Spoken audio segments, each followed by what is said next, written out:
We've been hell-bounded and hell-unearthed, and now it's time to meet the Hellseeker, probably called that because the name Hellblazer was already taken. Naturally, with 2000's Hellraiser Inferno finding some success in the direct-to-video department, and that the reviews for it weren't that bad, 2 years later we got the next installment, Hellraiser Hellseeker, with a box cover that looks like it's smeared over a bathroom wall where you would normally see Jesus. The film was the first of the series to be directed by Rick Boda, who had previously been cinematographer on movies like Demon Knight, Blood Fist 3, The Glimmer Man, and House on Haunted Hill. He would also go on to direct the next two in the series, Deader and Hellworld. As for the plot of the movie, it's pretty much the same as Inferno, except this one adds a couple of extra touches. The film brings back Ashley Laurence as Kirsty Cotton in her final appearance in the series, and our lead is the great Dean Winters, bar none one of our coolest, most underrated actors of the past 25 years. Yeah, I don't care what the reviews of this movie look like. It's got Dean Winters, it's got Pinhead, I am watching this movie. Look, it even opens with a quote. Again, this should be a clue that Freddy should also be in the film. They even break out the party music!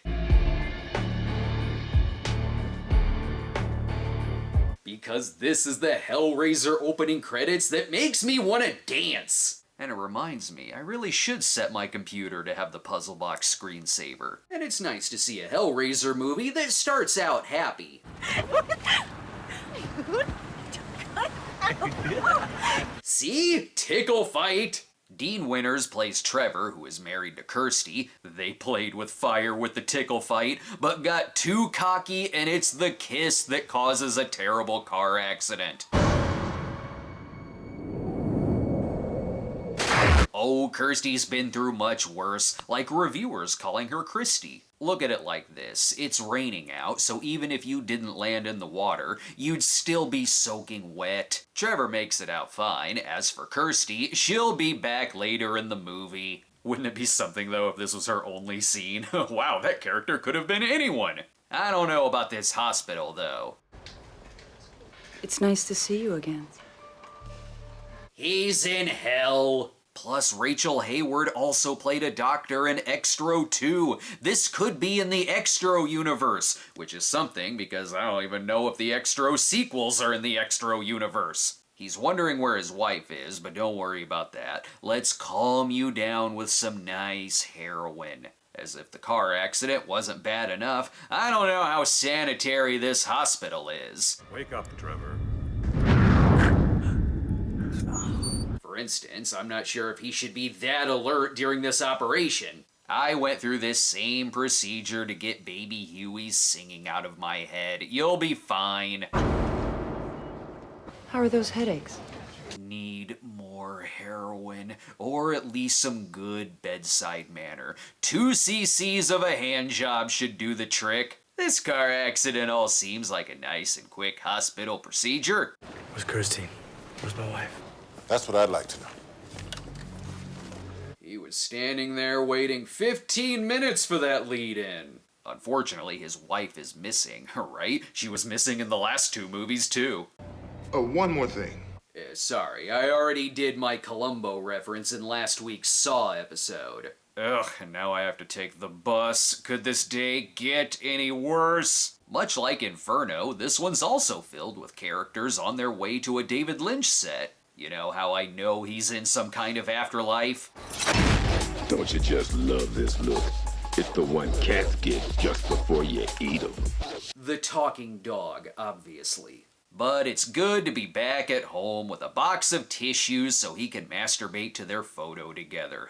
Wait, is he gonna do that? There is a flashback sex scene. But a missing wife and car accident is no reason to take the day off work. This is really a spin-off of Oz, where Ryan O'Reilly is stuck in mental jail with hilarious sex comedy co-workers. Get some numbers going, any numbers at all will do. Hills Have Eyes. No, it's not The Hills Have Eyes, it's Hellraiser. And we'll have more when we come back. Coming soon on video and DVD. Not really sure what Trevor's job is, but one of his assignments is clearly to follow the clues.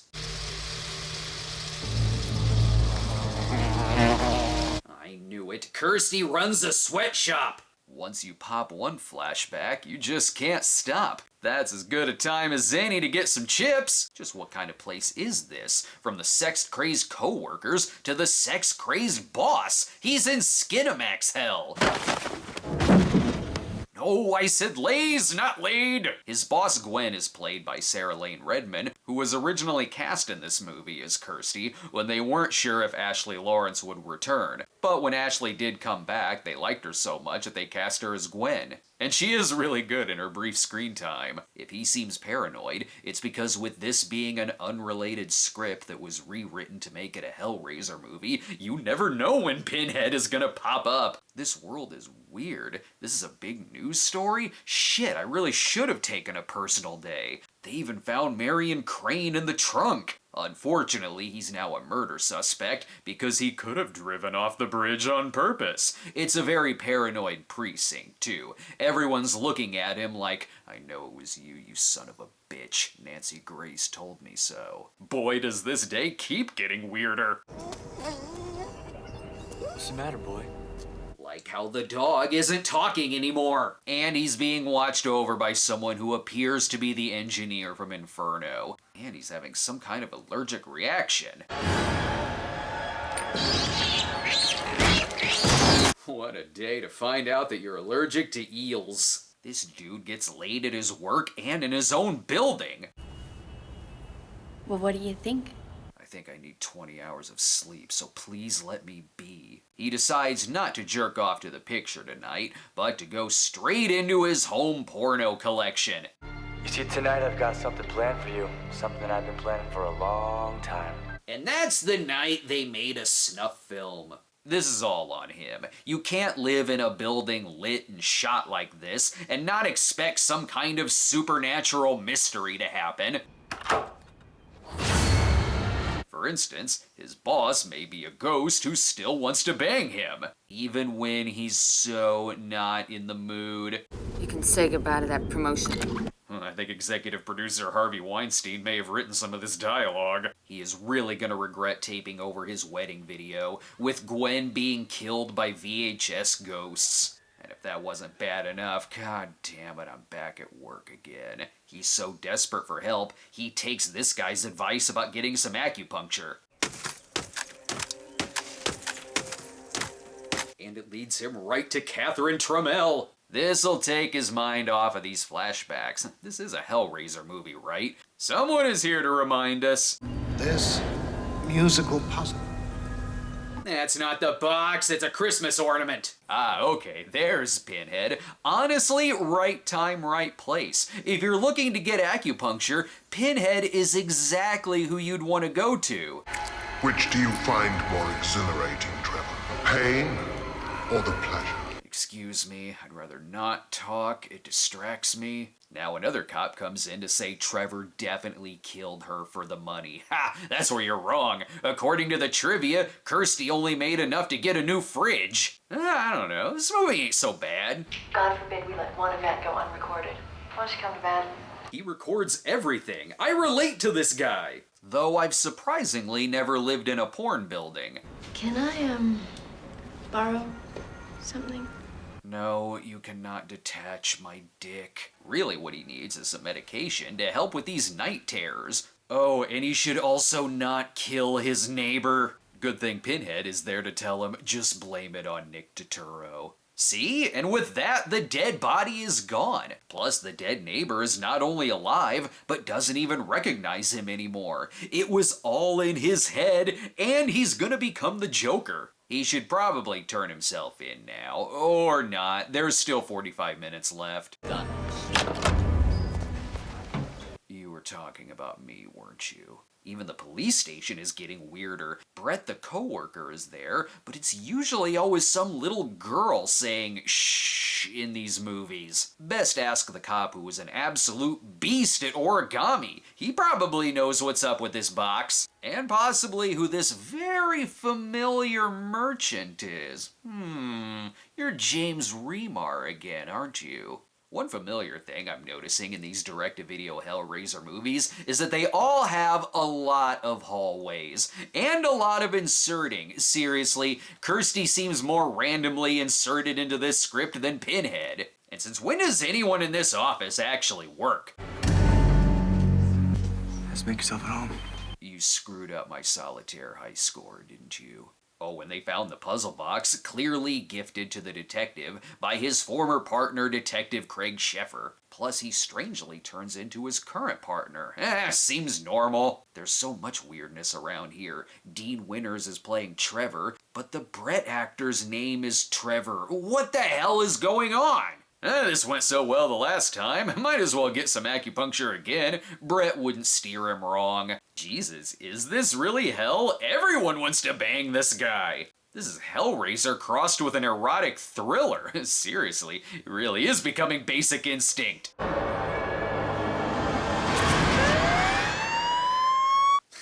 That is one of my favorite cuts in this entire series. Even the resident he's talking to seems to not really exist, or he's in a different hospital. It's probably for the best he didn't go back to this one. I'm sure this hospital is better.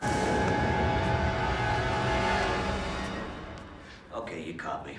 Oh wait, hospital smoking section. Okay, it's the same hospital. Forget opening the box. If anything, he needs to stop getting on this bus. Nothing good happens on it. It triggers flashbacks of his wife confronting him about cheating, and it always drops him off at some horror movie location. See? Pinhead is even in the puddles. After 6 movies, Doug Bradley knows this character so well, he even came up with a lot of his lines on his own, giving him more things to say than what was originally scripted, and all of it pretty in character. Even I've seen enough Hellraiser movies at this point to know that a good aspirin will take care of this whole thing. And don't trust Brett the coworker, that's obvious. Let me remind you about your plan. We'd kill Kirsty, make it look like a suicide, you get all our money, and we'd split it 50-50. Okay, even if they did hatch a plan to steal Kirsty's Hellraiser inheritance, it's simple. We blame the acupuncturist. Or there's that. Plus, we may have to find someone else to pin these murders on. Hey, if it's gonna be a murder mystery, then I'm going to talk like a TV procedural. Speaking of the cops showing up. Trevor. Things are not looking good for Trevor. Seems like an easy enough predicament. You all probably saw me walk in. You know that person died before that. Why am I here? And why do you have my grandma's kitchen phone in the interrogation room? What kind of place is this? And is the precinct any better on 911 Lone Star? And now it's time for Lloyd's Out of Context 911 Lone Star Clip of the Week. You know what happens when you immerse it in water? And this has been Lloyd's Out of Context 911 Lone Star Clip of the Week. I think this police station is run by the same people who run the hospital, and if there is a killer roaming around, I'm blaming this guy. I don't trust his serial killer stare. Better call a lawyer first. In this precinct, they speed things up right to the death penalty. The images don't get any better. Huh? A lawyer, I need a damn lawyer! It doesn't look good when you're put in a holding cell that's in the sewer. Now we find out why the detective and his partner were never in the same scene together. And we're made up of just the right parts. I see we've reached that point in the early 2000s where we've fully transitioned into bad Hellraiser effects. Perhaps the answers will be in this suspicious morgue, a place where I think people are alive when they go in but come out dead. That's what happens when you put Pinhead in charge of the morgue. He fits all the bodies into a box. Pinhead just seems annoyed by all of this. In time. Let me see my wife. I said in time. There's a whole 13 minutes of the movie left. Be patient, she'll be back. There's definitely a formula in this series now. Our lead gets chained up in the end, and Pinhead provides a lot of exposition. For instance, you're a really bad husband if you give Kirsty the box as a gift. And if you're that bad of a husband, she might offer you up as a sacrifice because she needs to give Pinhead 5 souls to be set free. This all seems slightly out of character, I guess. I don't know. She's got a lot of stress in her past. It might have finally gotten to her. There is a longer version of this scene where they do actually bring up people like Frank and Julia, which they probably should have left that in, because as it is, it does seem random that this is Kirsty Cotton. The biggest twist is that it wasn't a tickle fight at all. It was a squirt gun fight. Welcome to the worst nightmare of all. Direct-to-video slow-mo editing. So it was her that shot Trevor, pinned the other murders on him, leaving him a tortured soul in hell. If you think that's a sad ending, it's really not. He gets used to inflicting pain on himself and lives out the rest of his time in hell as Mr. Mayhem. As for Kirsty, she's gonna have to get a new car. I'm sure she lives happily ever after, maybe. It's her last appearance in the series. My guess is she's off to give this to whoever the lead character in the next movie is. Again, I didn't think this movie was that bad. If you liked Inferno, you might like this. They're pretty much the same movie. It's carried by Dean Winters being awesome as always. There's good Pinhead lines in the film. The surreal imagery is entertaining. But yeah, even more so than the last one, this one feels like Hellraiser characters crowbarred into another script. Sure, this is Kirsty, but really, it could have been any character, and it wouldn't have made one bit of difference to the movie's story. Her cameo in Part 3 felt more like a part of that movie's story than her inclusion in Hellseeker. But despite negative reviews, Clive Barker was said to have enjoyed the film, providing some influence and notes to the movie's third act, and called it the best since Hellbound. The movie was a strong enough hit on video that 3 years after came the next direct-to-video sequel, Deader, wasting an opportunity to call it Dead and Deader. Now that I've gotten the review written, allow me to go back and rewrite it by inserting E.T. and more porn into it. No reason, it just makes sense.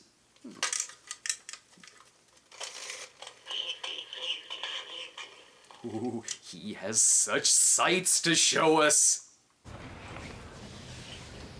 You got a piece of ass, didn't you?